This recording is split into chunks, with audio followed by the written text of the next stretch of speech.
మీరు చూస్తున్నది JB news.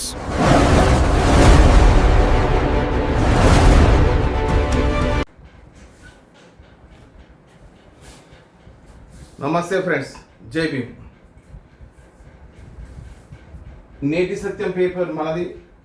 ఈ నేటి సత్యం పేపర్లో పనిచేయటకు విలేకరులు కావాలి. ఆసక్తి గలవారు మనకు ఫోన్ చేసి కాంటాక్ట్ చేయవలసిందే కోరుతా ఉన్నా ఫ్రెండ్స్. అదేవిధంగా ఈరోజు ఒక మంచి టాపిక్ మీ ముందుకు తీసుకొని వచ్చాను ఫ్రెండ్స్. అది ఏంటంటే, మిల్లర్లకు ప్రభుత్వాలకు పొంతన లేకుండా అయ్యింది. మిల్లర్ల ముక్కు పిండండి, ఎవరంటారు? సీఎం అంటుండు. ధాన్యం డబ్బు బకాయిలపై ముఖ్యమంత్రి రేవంత్ రెడ్డి ఉద్దేశపూర్వకంగా ఎగవేసినందుకు ప్రయత్నించే వారిపై కఠిన చర్యలు తీసుకోండి. ధాన్యం తీసుకున్నారు ప్రభుత్వం దగ్గర, రైతులు పండించినటువంటి ధాన్యాన్ని కొనుగోలు చేసారు. కానీ వాళ్ళు ఉద్దేశపూర్వకంగానే ఇప్పటి వరకు ప్రభుత్వానికి ఇవ్వలేదు, రైతులకు ఇవ్వలేదు. కాబట్టి అటువంటి వారిపై కఠిన చర్యలు తీసుకోవాలని చెప్పి ప్రభుత్వం కోరుతూ ఉంది. బకాయిలు వసూలు విధి విధానాలు రూపొందించాలి. మొండి బకాయిలకు భవిష్యత్తులో ధాన్యం కేటాయించొద్దు. ఆ ధాన్యాన్ని మహిళా సంఘాలకు అప్పగించే అంశం పరిశీలించాలి. ధాన్యం నిల్వకు పైలట్ ప్రాజెక్టుగా 5 జిల్లాల్లో సైలో బ్యాగులు, ప్రైవేటు గోదాములు, కళ్యాణ మండపాలు, పాత థియేటర్లను కూడా గుర్తించండి. పౌర సరఫరా శాఖ అధికారులకు ముఖ్యమంత్రి రేవంత్ రెడ్డి నేను దిశానిర్దేశం చేసినట్టుగా తెలుస్తూ ఉంది. వ్యాపార దృక్పథంతో ధాన్యం మిల్లులు నిర్వహించే వారిలో ప్రభుత్వం సానుకూలంగా ఉంటుందని ముఖ్యమంత్రి రేవంత్ రెడ్డి చెప్పారు. ఎవరైతే ధాన్యం కొనుగోలు చేస్తూ ఉన్నారో, ఎవరైతే మిల్లర్లు ఉన్నారో వాళ్ళతోటి మేము ప్రభుత్వం సానుకూలంగా ఉంటుందని చెప్పడం జరుగుతూ ఉంది. కానీ కావాలని ధాన్యం కొనుగోలు చేసి ఇప్పటి వరకు డబ్బులు చెల్లించినటువంటి వారు, సరైనటువంటి లెక్కలు చూపించినటువంటి వారిపైన కఠిన చర్యలు ఉంటాయని చెప్పి చెప్తూనే ఉన్నారు మన సీఎం రేవంత్ రెడ్డి గారు. అదేవిధంగా మహిళా సంఘాలకు గోదాములను కేటాయించాలి. పైలట్ ప్రాజెక్టుగా 5 నియోజకవర్గాలకు మహిళా సంఘాలకు గోదాములు కేటాయించాలని చెప్పి నిర్ణయించినట్లుగా తెలుస్తూ ఉంది.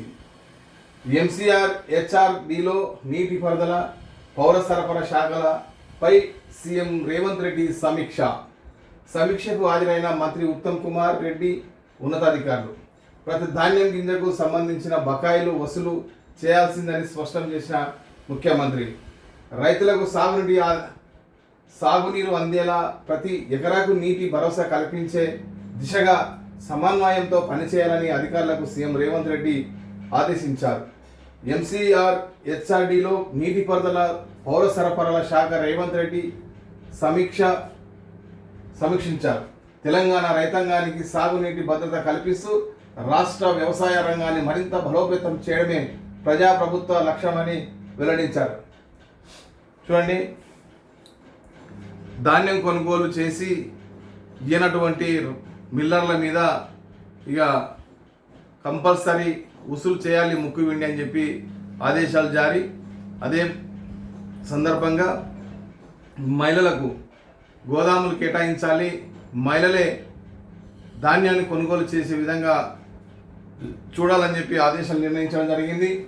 అంతేకాదు, వ్యవసాయానికి సంబంధించి ఆ వ్యవసాయానికి నీరు పుష్కలంగా అందే విధంగా చూడాలని చెప్పి వ్యవసాయ శాఖను కోరినట్టుగా తెలుస్తూ ఉంది. నిజంగా ఈరోజు రైతే రాజు కావాలి.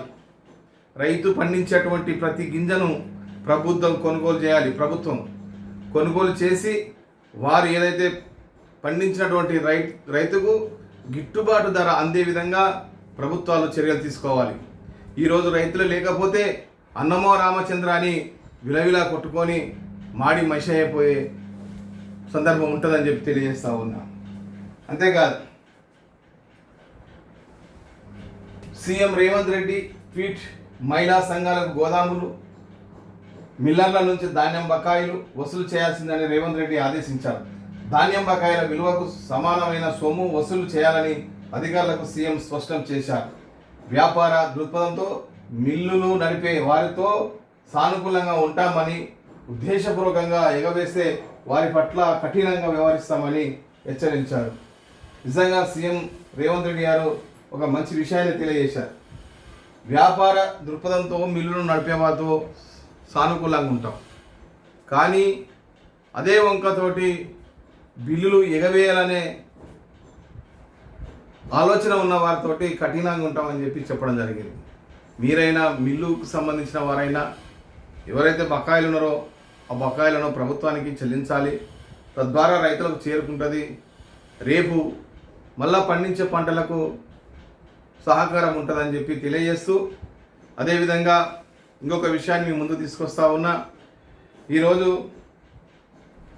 ఫ్యామిలీకి సంబంధించిన ఫ్యామిలీ సర్టిఫికెట్ ఏదైతే ఉంటుందో ఆ సర్టిఫికెట్ సర్కి సంబంధించి ఈ విషయం చెప్తా ఉన్నా. ఆ సర్టిఫికెట్ సరిపోదు, ఆ సర్టిఫికెట్ ఎలిజిబుల్ కాదు, అది ఒక రేషన్ కార్డు లాగానే చూస్తాము అని మన ఎలక్షన్ కమిషన్ నిన్న ఢిల్లీ నుంచి మనకు వార్త పంపినట్టు తెలుస్తూ ఉంది. ముఖ్యంగా 12 సంబంధించినటువంటి ఓటర్కు సంబంధించినటువంటి ప్రూఫ్లు ఏవైతే ఉన్నావో వాటిని కంపల్సరీ మీరు చూసి పెట్టుకోండి. నిజంగా ఈరోజు ఏ ఒక్క ఓటు కూడా మిస్ కాకుండా ప్రభుత్వాలు ఆ విధంగా చూడాల్సిన అవసరం ఉంది. ఈసీ గారు అలాంటి నిర్ణయం తీసుకోవాల్సినటువంటి అవసరం ఉంది. ఎందుకంటే దొంగ ఓట్లతో అవసరం లేదు. నిజమైనటువంటి ఓటు ప్రతి ఒక్కరికి ఒక ఓటు. ఆ ఓటు కోల్పోకుండా చూడాలి. దానికి ఏమైనా ఉంటే సడలింపులు ఇవ్వాలి. దానికి ఏదైనా ఉంటే సడలింపులు ఇచ్చి ఆ ఓటు దక్కే విధంగా చూడవలసిందిగా నేను ఎలక్షన్ కమిషన్ కోరుతా ఉన్నా. అదేవిధంగా మిల్లర్లు ఎవరైతే ఉన్నారో ఆ మిల్లర్లు ఎవరైతే ధాన్యం కొనుగోలు చేసి డబ్బులు ఇవ్వలేదో వారు కూడా ఇవ్వాలని, మహిళా సంఘాలకు మిల్లులు ఇవ్వాలనుకుంటున్నటువంటి విషయాన్ని నేను స్వాగతిస్తూ ఉన్నా. కాబట్టి వీటన్నిటి మీద మీతో చర్చించినందుకు మీకు జై భీమ్, జై భీమ్.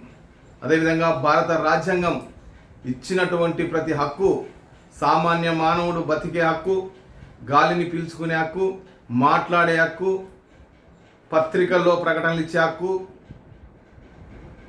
స్వేచ్ఛగా జీవించే హక్కు, మనకు సామాన్యునికి చదువుకునే హక్కు, సామాన్యునికి హాస్పిటల్లో చూపించేటువంటి హక్కు, ఈరోజు విద్యా వైద్యం సామాన్య మానవునికి దగ్గర కావాలి. ఈ ప్రైవేటీకరణ అనే విద్యను మనం బంద్ చేయాలి.